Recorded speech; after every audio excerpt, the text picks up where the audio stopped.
আসসালামু আলাইকুম রহমতুল্লাহ বরকাত।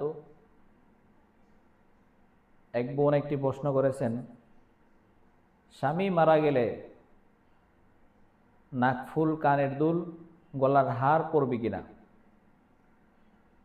স্বামী মারা গেলে সে ইদ্যত পালন করবে 4 মাস 10 দিন।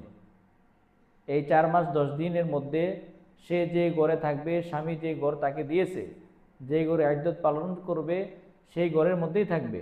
অর্থাৎ ঘর বলতে যে বাড়ি আছে এই বাড়ির ভিতরেই সে থাকবে, এই বাড়ির বাইরে সে যাবে না।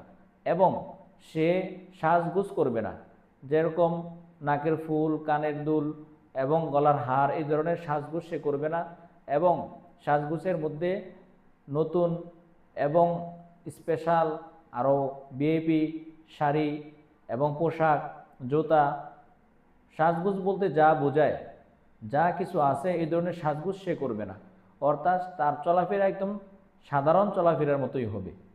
এবং সে নষ্ট পুরাতন জামা কাপড় পরবে এরকমও নয়, স্বাভাবিক জামা কাপড় যা ছিল তাই সে পরবে।